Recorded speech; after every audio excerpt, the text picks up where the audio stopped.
Hello friends, इस video में discuss करने वाले हैं Codeforces global round 24 problem C Doremy's city construction. ठीक है, तो इसमें क्या आपको दिया जाएगा। प्रॉब्लम स्टेटमेंट ये है, आपको n इंटीजर्स दिए जाएंगे। ठीक है, a1 a2 a3 so on an, इनकी वैल्यूज दी जाएंगी। आपको n वर्टाइसिस को ऐड करना है। ठीक है, एक मतलब एजेस को कनेक्ट करना है एक वर्टेक्स के बीच में। जैसे वर्टेक्स 1 है, वर्टेक्स 2 है, वर्टेक्स 3 है, वर्टेक्स 4 है। तो अब इन चारों वर्टेक्स के बीच में आपको कनेक्शन बिल्ड करना है और इनकी जो a1 वर्टेक्स की जो वैल्यू दी जाएगी वो a1, ठीक है, मतलब n इंटीजर्स दिए जाएंगे a2 a3 so on an। ठीक है, इस हिसाब से वैल्यूज आपको दी जाएंगी n वर्टाइसेस के। और हमको क्या करना है, कनेक्शन ऐसा बिल्ड करना है कि ताकि ये कंडीशन फॉलो हो कि no distinct vertices u v and w such that अगर आपको तीन, मान लीजिए तीन वर्टेक्स हैं, ये a1 से a2 a2 से a3, तो मान लेते हैं ऐसा ना हो कि इसकी वैल्यू मान लेते हैं 2 हो, इसकी 2 हो, इसकी 3 हो। तो 2 2 3, तो ये क्या हो गया, ये इंक्रीजिंग ऑर्डर या तो नॉन डिक्रीजिंग ऑर्डर में हो गया इसकी वैल्यू। ठीक है, तो ऐसा हमें पेयर नहीं, ऐसा एज हमें कंस्ट्रक्ट नहीं करना है कि हमें ऐसी वैल्यूज मिले। ठीक है, तो यही प्रॉब्लम स्टेटमेंट में है। अगर हम इसको एग्जाम्पल से और अच्छा से समझें इसको, ठीक है, तो जैसे हमारे यहाँ पे जो फर्स्ट ग्राफ है, ठीक है, ये हमारा वैलिड है क्योंकि अब अगर आप तीन पॉइंट को ले लेंगे, जैसे मान लेते हैं अगर हम इसको लें, इसको, तो यहाँ पे 2 है, फिर ये 3 है, फिर ये 2 है। तो आप अगर देख रहे हैं तो ये वो ऑर्डर हमारा फॉलो नहीं हो रहा है, तो ये सेटिस्फाई कर रहा है। बट अगर हम नीचे जाएं, ठीक है, जैसे ये वाला टेस्ट केस अगर हम देखें, तो इसमें देखिए अगर ये 1 है, ये 2 है और ये 3 है, तो अगर ये वाला पेयर हम ले लें यहाँ से ऐसे, ठीक है, इस सीक्वेंस में 1 2 3, तो ये क्या हो जाएगा, हमारा इंक्रीजिंग की तरफ है। ठीक है, तो ये हमारा क्या हो जाएगा, सेटिस्फाइड नहीं हो रहा है। तो हमारा ये कंस्ट्रक्शन हम नहीं इसको कर सकते। और हमको भी यही बोला गया कि n पॉइंट्स को हम इस तरह से कैसे कंस्ट्रक्ट करें कि हमारा जो नंबर ऑफ एजेस हम मैक्सिमाइज कर सकें अपने ग्राफ में। ठीक है, तो बस यही था प्रॉब्लम स्टेटमेंट, और ये क्लियर हो जाएगा जैसे जैसे हम क्वेश्चन की तरफ बढ़ेंगे। तो इसका अब क्लियर वो समझते हैं, ठीक है, कि इसका अप्रोच कैसे हम इस प्रॉब्लम को करेंगे। अगर हम इसका ये देखें कि अगर जैसे मान लेते हैं अगर हमारे पास जो n इंटीजर्स दिए गए हैं, ठीक है, n इंटीजर्स हमें जो दिए गए हैं a1 a2 so on an, अगर हम इसको सॉर्ट कर दें, ठीक है, सॉर्ट करेंगे तो मान लीजिए सॉर्ट करने के बाद कुछ सॉर्ट करने के बाद मान लीजिए बनता है, सॉर्ट करने के बाद n इंटीजर्स आ जाता है। ठीक, अगर हम अब इस केस में एक एलिमेंट, एक वर्टेक्स यहाँ से ले, ठीक है, एक वर्टेक्स की वैल्यू ये कर दें और इसको कनेक्ट कर दें, मान लेते हैं x है, और इसको कर दे कनेक्ट यहाँ से y से। ठीक है, ये कनेक्ट हो गया इससे, और y कनेक्ट होने के बाद y को कनेक्ट कर दें हम यहाँ से एक वैल्यू जिस पे यहाँ पे जो वैल्यू है z से। ठीक है, तो क्या ये सेटिस्फाई करेगा ये कंडीशन। ठीक है, इसको हमने इससे कनेक्ट किया, इसको हमने इससे कनेक्ट किया, तो ये कंडीशन सेटिस्फाई नहीं होगा। क्यों? क्योंकि ये दोनों तीनों वैल्यू क्या है, ये सबसे छोटा है, फिर ये y इससे बड़ा या बराबर है x से, और ये z y से बड़ा या बराबर है। तो ये हमारा हो जाएगा y is greater than equal to ये z और ये x। तो ये कंडीशन आ जाएगा हमारे पास, तीन ऐसे तीन वर्टेक्स हमें मिल जाएंगे अब। ठीक है, कंसेक्यूटिव वर्टेक्सेस जो एज से कनेक्टेड है, जो कि कंडीशन सेटिस्फाई नहीं होंगे। ठीक है, तो इसका क्या मतलब हो गया कि हमारे पास अगर हम डायरेक्ट x से y ले रहे हैं, ठीक है, तो इसका मतलब हम y के अब आगे उस पॉइंट को नहीं ले सकते। मतलब हमारे पास अगर ये है कि अगर हम x और y को ले रहे हैं, एक पॉइंट x और एक y, इन दोनों को अगर हम कनेक्ट कर दे रहे हैं आपस में, ठीक है, तो जो भी इनका वैल्यू है उसके अकॉर्डिंग अगर हम इसको कनेक्ट कर रहे हैं x और y की वैल्यू को, तो y से बड़ी वैल्यू को अब हम तुरंत कनेक्ट नहीं कर सकते। एज अ y से बड़ी वैल्यू को हम कनेक्ट नहीं कर सकते। उस समय हम क्या कर सकते हैं, उस समय अगर कोई यहाँ पे मान लीजिए z1 कोई वैल्यू है, ठीक है, जो y से छोटी है, ठीक है, उस समय हम ये कनेक्ट कर सकते हैं। ठीक है, अगर ये कनेक्ट करेंगे हम, तो x की वैल्यू तो छोटी है y से, और यहाँ पे हमारे पास z1 जो है ना, वो z1 जो है वो छोटा है y से।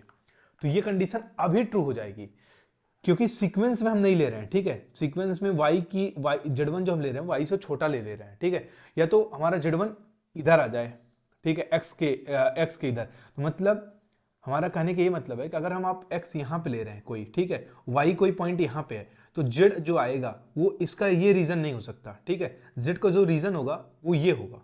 ठीक है, और यहाँ y भी नहीं होगा, वो z का जो रीजन है वो y-1 से, ठीक है, जो भी इससे छोटा है y से, वहां से लेके जितने भी नंबर है वो रीजन हो सकता है उसका। ठीक है। तो कहने का मतलब अगर ऑब्जर्वेशन इसका हम देखें तो हम कर क्या रहे हैं कि अगर एक पॉइंट हम ले रहे हैं, ठीक है, x, तो हम एक पॉइंट हमें क्या लेना पड़ेगा, मान लेते हैं बड़ा, ठीक है, y अगर ले रहे हैं तो जो z ले रहे हैं ना वो इससे छोटा ही लेंगे, ठीक है, y से। या तो z1 यहाँ होगा, ये मान लेते हैं कोई एक पॉइंट है, ठीक है, जो x है ये y है। तो अब जो y से या तो z1 हमारा छोटा होगा या तो हमारा z1 x से भी छोटा होगा, ठीक है, कुछ भी करेंगे हम, बट या तो हमारा ये z1 x के बराबर होगा, ठीक है, बट y से बड़ा तो हमारा z1 नहीं होगा। ये हम क्लियरली ऑब्जर्व कर सकते हैं, ठीक है। तो अगर इसी तरह से हम यहाँ इस पॉइंट से भी इसी तरह रिवर्स पॉइंट में भी ले लीजिए, अगर यहाँ x है और ये हमारा कोई छोटा पॉइंट यहाँ y है, ठीक है, तो अगला पॉइंट हमारा इधर या तो थोड़ा y से बड़ा ही होना पड़ेगा, ठीक है, y से इधर अगर हम z जो है नहीं ले सकते, तो z या तो हमारा इधर होगा या तो हमारा इधर होगा, ठीक। तो इसका कहने का मतलब बस इस प्रॉब्लम में हम यही समझ पा रहे हैं अभी तक कि अगर हम जैसे 1 2 3 4 5 6 7 अगर मान लेते हैं ऐसा है, ठीक है, तो हम ऐसा कभी नहीं कर सकते कि 1 2 को एज को इन दोनों एज को हम कनेक्ट कर दें। मान लो ये ऑर्डर है जो हमारा नंबर दिए गए हैं उनको सॉर्ट करने के बाद आया है, तो इनको दोनों को कनेक्ट कर दे और उसके बाद हम इसमें से किसी भी इसमें इन नंबरों में कनेक्ट करें, ठीक है। तो ऐसा पॉसिबल नहीं होगा क्योंकि अगर 1 से 2 आपका कनेक्ट हो गया और सपोज आप 3 4 5 6 7 किसी में से अगर एक कनेक्ट कर देते, मान लीजिए 5, तो 2 1 2 5 ये क्या हो जाएगा, हमारा एक इंक्रीजिंग ऑर्डर बनाएगा जो कि नॉट पॉसिबल होगा, ठीक है। बट हम इसको ऐसे कर सकते हैं कि अगर 1 को अगर हम कनेक्ट करना चाहें, ठीक है, अगर 1 को हम कनेक्ट करना चाहें 4 से, 1 से 4 कनेक्ट हो गया, अब 5 और 6 हम तुरंत कनेक्ट नहीं कर सकते 4 से, ठीक है। अब हम इस 4 को इससे कनेक्ट कर सकते हैं, 2,3 से कनेक्ट कर सकते हैं किसी से भी, ठीक है। तो हमको यहां से एक ऑब्जर्वेशन क्लियर पिक्चर हमें यहां से ये मिल रही है कि जो सॉर्ट करने के बाद आएगा, जो सॉर्टेड एरे हमारे को मिलेगा, ठीक है, हम उसको 2 पार्ट में डिवाइड कर सकते हैं, ठीक है। सॉर्टेड एरे को एक लेफ्ट पार्ट में एक राइट पार्ट में, ठीक है, डिवाइड कर लेंगे और लेफ्ट पार्ट का जो भी ai है उसको अगर हम चाहें तो राइट पार्ट के किसी भी नंबर से, ठीक है, हम उसको क्या कर सकते हैं aj से उसको जोड़ सकते हैं। फिर इस aj को हम इधर तो कभी नहीं कर सकते, ठीक है, तो इसका मतलब इधर कर सकते हैं या इधर भी कर सकते हैं, ठीक है। तो अब ये हमको एग्जैक्ट एक फिक्स पॉइंट अब हमें क्या करना पड़ेगा, या तो इस पॉइंट पे या तो इस पॉइंट पे, ठीक है। तो फिर अगर हम ai को फिर से इसमें कनेक्ट करना चाहें, यहाँ कोई पॉइंट है, ठीक है, तो फिर हमको यहाँ से कोई किसी एक पॉइंट को हमको कनेक्ट करना पड़ेगा, अगला पॉइंट हमारा ये होगा। तो कोई एक शार्प पॉइंट होगा, ठीक है, जो हमारा आंसर को ai को यहाँ से अगर हम मैच करा रहे हैं इधर aj, ठीक है, तो फिर aj इधर मैच करे, ठीक है, फिर इधर मैच करे, ऐसा, ठीक है। तो शार्प पॉइंट हमको ये मिलना चाहिए। तो इधर मान लेते हैं हमारे पास लेफ्ट में कुछ x1 पॉइंट है और हमारे पास जो राइट में है कुछ मान लेते हैं y1 पॉइंट है। तो इस x में से, ठीक है, अगर इधर देखते हैं ऐसे एरे सॉर्टेड था, ठीक है, इधर मान लेते हैं x पॉइंट है, इधर मान लेते हैं y पॉइंट है।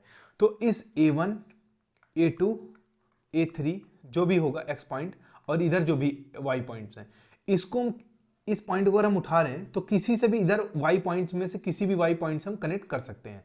और फिर जब ये कनेक्ट करने के बाद अगर हम यहाँ शार्प पॉइंट ये लिए हैं मान लेते हैं, तो हम किसी भी अब इस पॉइंट से यहाँ पे हम कनेक्ट कर सकते हैं, ठीक है। इधर इसके बीच में एज नहीं होगी दोबारा, बट उसके अलावा जितने भी पॉइंट्स हैं उसमें हम कनेक्ट कर सकते हैं।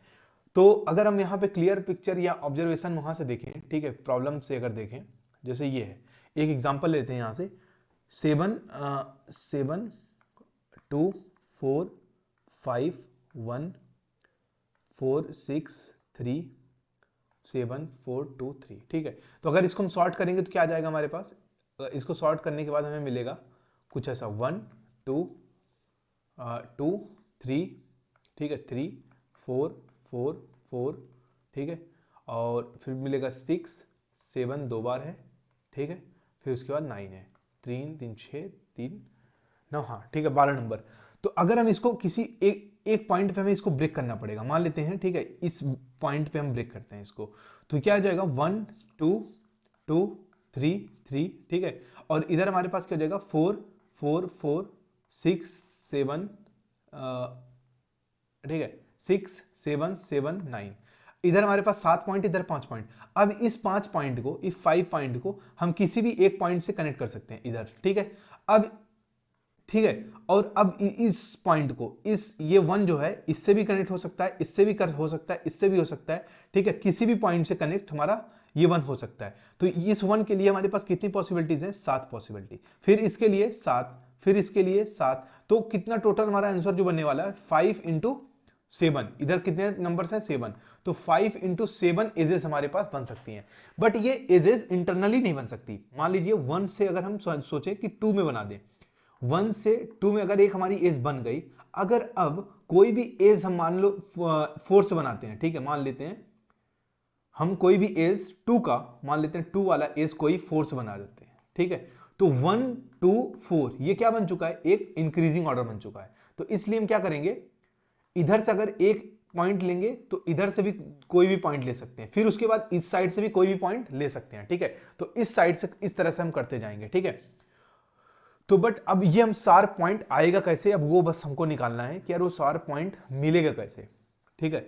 तो शार्प पॉइंट कैसे मिलेगा? मान लेते हैं अगर यहाँ पे 1 2 2 2 2 3 होता, तो क्या ऐसा कर सकते हैं हम 1 2 2 ले लें, फिर उसके बाद 2 इधर का 2 2 इधर ले लें, 3 इधर ले लें।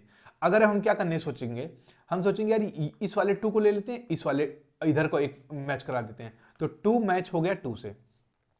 फिर हम सोचेंगे यार इस 2 को भी ले लेते हैं, मैच कर। अब तो हम एक पॉइंट इधर के ले लिए, तो अब एक पॉइंट हम इधर के जब ले लिए तो फ्री है इधर से लेने के लिए, तो हम 2 का ले लिए। तो क्या ये आंसर पॉसिबल बनेगा? नहीं पॉसिबल बनेगा। तो इसका मतलब अगर इधर 2 2 हो जा रहे हैं, तो ऐसा भी एक केस आ सकता है कि अगर हम इधर का वैल्यू 2 लें तो अगली वैल्यू इधर से 2 ही ले लें, और फिर अगली वैल्यू यहां से कुछ ऐसा इंक्रीजिंग भी ले लेते, मान लेते हैं कुछ और वैल्यू होती, तो इससे क्या होगा? आंसर हमारा पॉसिबल नहीं आएगा। तो इधर जो 2 थे दोनों, वो दोनों 2 इधर ही रहने चाहिए थे पूरे कंप्लीट, ठीक है। तो हमारा शार्प पॉइंट कहां आएगा अगर हम इस ऑब्जर्वेशन के हिसाब से देखें, ठीक है। तो जब भी हमारा सॉर्ट करने के बाद जो भी इससे मान लीजिए नंबर बनता है, ठीक है, ऐसे, तो एक शार्प पॉइंट यहां मिल सकता है, ठीक है। इतना नंबर एक तरफ, इतना नंबर एक तरफ, क्योंकि ये नंबर ना 1 1 1 2 2, ठीक है, 2 2 3 3 4 ऐसा है। तो इधर अगर हम नंबर है हमारा, ठीक है, तो इधर 2 सारे इधर ही हैं, इधर नहीं है। तो इस समय हम क्या कर सकते हैं, 1 को लेके किसी भी 2 को, किसी भी नंबर को इधर से ले सकते हैं। और अगर ऐसा होता कि 2 एक इधर है और एक इधर कम है, तो हम ऐसा कर सकते थे, एक अगर 1 यहां से ले लेते, ठीक है, और इस 2 को अगर हम इधर से ले लेते, और ये उसके बाद ये फ्री हो जाएगा क्योंकि हम इधर से एक पॉइंट ले लिए हैं, तो अब इधर से अगर इस 2 को ले लेते तो 1 2 2 ये हमारा नॉन वैलिड बना देगा। तो इसलिए जब भी रखना है तो पूरा नंबर या तो इस साइड रहेगा या तो इस साइड रहेगा। तो शार्प पॉइंट हमारा या तो यहाँ आएगा, या तो यहाँ पे आएगा, या तो यहाँ पे आएगा, मतलब जहां वो नंबर वो खत्म हो रहा है वहीं पे हमारा शार्प पॉइंट आएगा, ठीक है। तो अगर अब इसका एक एज केस देख लेते हैं, ठीक है। एक एज केस इसका क्या आएगा, जब कोई शार्प पॉइंट ही नहीं मिलेगा। मान लेते हैं हमारा नंबर 2 2 2 2 2 ऐसे रहा, ठीक है। तो इस पॉइंट पे कोई भी हमारा शार्प पॉइंट नहीं आएगा। तो इस केस में अगर जितने भी नंबर हैं, तो हम इसमें क्या कर सकते हैं, 2 का मैचिंग हम 2 के साथ कर सकते हैं, फिर 2 का मैचिंग 2 के साथ कर सकते हैं, 2 का मैचिंग 2 के साथ कर सकते हैं। क्वेश्चन में क्योंकि क्लियरली बोला गया है आप ग्राफ को डिसकनेक्ट कर सकते हैं, ठीक है। तो हमारे पास इस ऐसे केस में हमारा आंसर जो हो जाएगा n/2 हो जाएगा, अदरवाइज हमको आंसर कैलकुलेट कर लेंगे, ठीक है। तो इसका कोड ही बहुत छोटा है, 4-5 लाइन का है, मतलब मेन कोड इसका। तो इसका कोड देख लेते हैं। ये हमने यहां तक तो इनपुट ले लिया, ठीक है, ये इनपुट ले लिया है, ठीक है, सॉर्ट कर दिया। यहाँ बस कोड हमारा यहीं से स्टार्ट होता है, सॉर्ट कर दिया।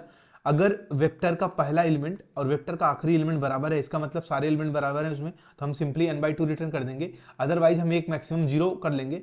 और जहां जहां शार्प पॉइंट आएगा, शार्प पॉइंट आने का मतलब 1 1 1 2 2 2, तो यही तो शार्प पॉइंट है जहां ये नंबर और ये नंबर अलग है। तो जहां पे वो नंबर अलग हैं तो हम क्या कर देंगे, मैक्सिमम को अपडेट कर लेंगे कि इधर कितने नंबर हैं अभी और इधर कितने नंबर हैं, i+1 और n-i-1।